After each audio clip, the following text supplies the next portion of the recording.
Boa noite, que a graça e a paz de nosso Senhor e Salvador Jesus Cristo esteja em seu coração. Prosseguindo com a mensagem que nós falamos hoje pela manhã, sobre a chamada de Abraão, sobre a mensagem de Estevão.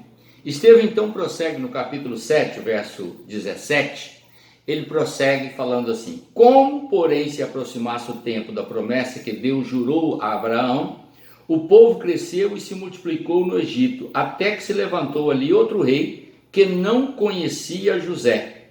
Este outro rei tratou com astúcia a nossa raça e torturou os nossos pais, a ponto de forçá-los a enjeitar seus filhos para que não sobrevivessem. Você já parou para pensar um quadro deste? O povo de Deus, conforme eu disse na mensagem da manhã, e agora vou reforçar aqui, o povo de Deus foi colocado nesta escravidão no Egito sob a vontade de Deus. Não foi por pecado, não foi por nada que eles fizeram de errado, nada.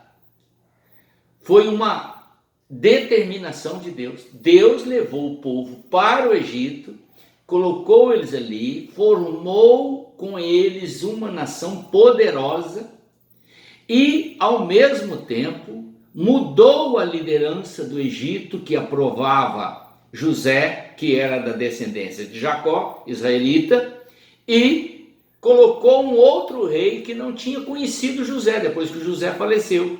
E esse rei oprimiu o povo numa escravidão duríssima.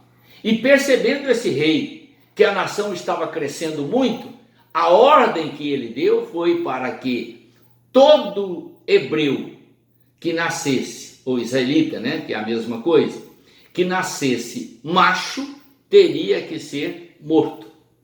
Só poderia ficar as meninas. Aqui você vai encontrar uma razão.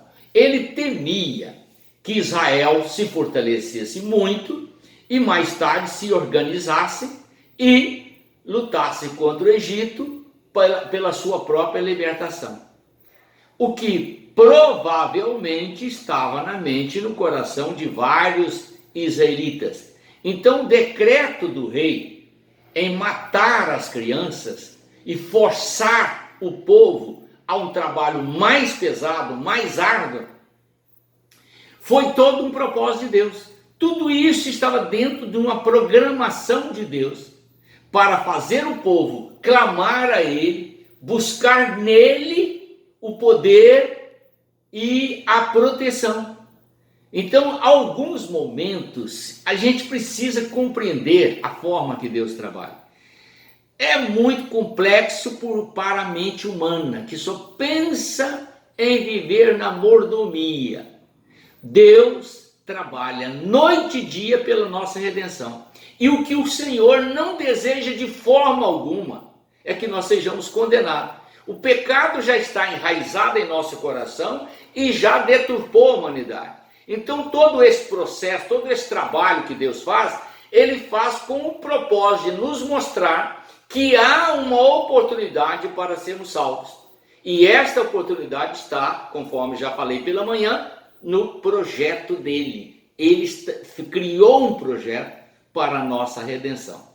Então, observando aqui, Estevão, então, relata que a tortura, o sofrimento era tão grande sobre o povo, a opressão era tão grande, que o povo chegou a rejeitar os próprios filhos em prol da sua própria subsistência.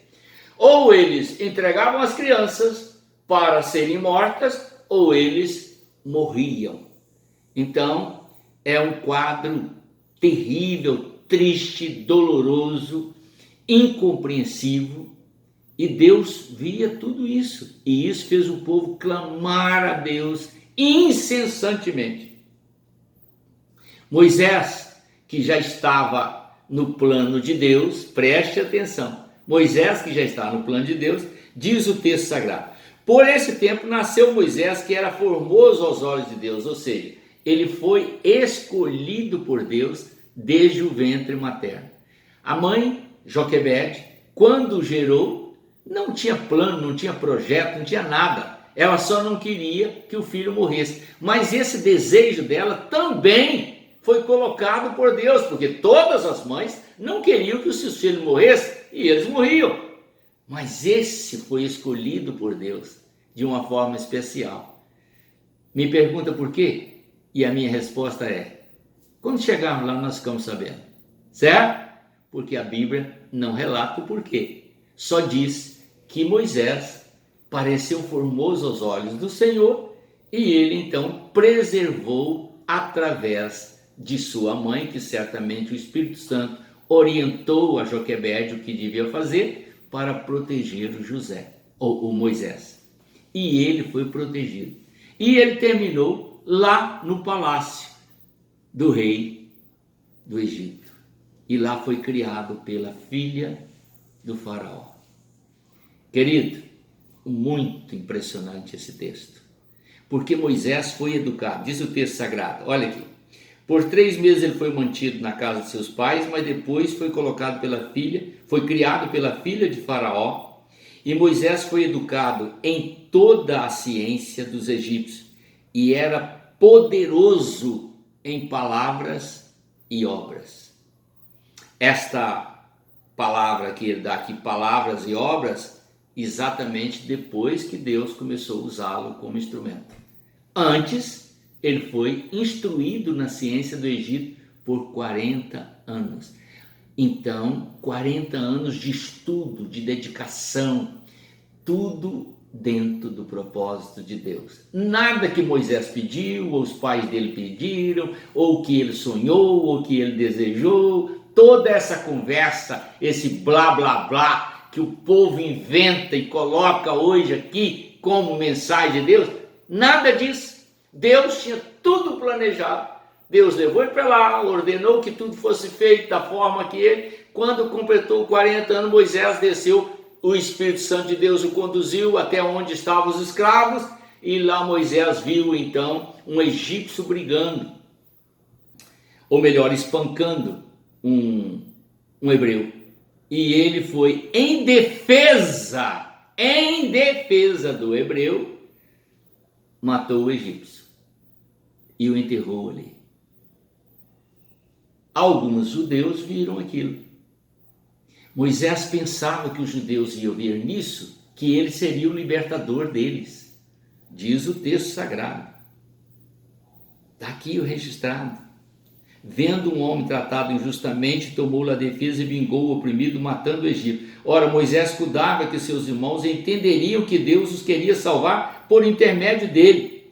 Porém, eles não compreenderam. Mais tarde, tinha 2 judeus brigando. Moisés chegou e falou: irmãos, por que vocês estão brigando? Não há motivo. Aí um deles acusou Moisés diretamente: está querendo nos matar? Ou querendo me matar, como você matou o egípcio? Moisés, percebendo isso, fugiu. E ele foi para uma terra longínqua. 40 anos agora no deserto. Esse Deus é maravilhoso. Primeiro, preparou Moisés em toda a ciência egípcia para ser um líder capacitado, competente para libertar o povo. E agora ele conduz Moisés para o deserto. Lá nessa terra árida, deserta, Moisés foi ser pastor de ovelhas. Se parou para pensar nessa, olha a altura, ele estava como príncipe e queria ser o libertador do povo. E Deus o coloca como pastor de ovelhas, na menor posição possível.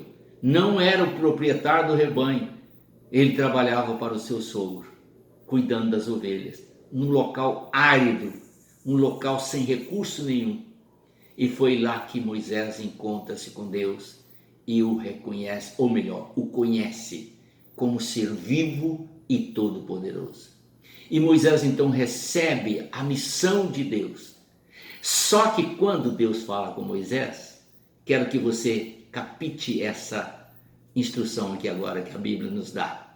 Quando ele estava no palácio como príncipe, ele queria ser o libertador de Israel. Mas quando Deus diz para ele voltar e ser o libertador, ele diz: não, eu não tenho capacidade para isso. não sou competente, sou um homem de fala pesada, não consigo falar direito. Não sou eu, escolhe um outro. Deu para você entender? Você não pode fugir do propósito de Deus. Quando Deus te escolhe, Ele quer fazer de você um vaso de honra, um vaso de bênção. E Ele tem o seu propósito já definido na minha vida, na sua vida e na vida de todos quanto Ele chama para a sua obra. Apresente-se ao Senhor, seja um instrumento de Deus, deixe Deus te usar. Não importa se você tem ou não tem capacidade, importa que você deve ser realmente um instrumento vivo do Senhor, porque Ele te capacitará. Nunca esqueça a palavra que Deus dirigiu a Paulo: o meu poder se aperfeiçoa na fraqueza do homem. Não é porque você é menor ou fraco ou não tem capacidade que você vai se sentir inútil. Deixe o Senhor te usar e você vai ser um vaso de honra. Amém? Vamos orar. Pai eterno, em nome do Senhor Jesus, torne os ouvintes capazes de compreender e entender os teus propósitos e que eles se apresentem ao Senhor para ser usado como instrumento vivos do teu poder dentro da tua vontade para a glória e honra do teu nome. Te peço essa bênção em nome do Senhor Jesus Cristo. Amém.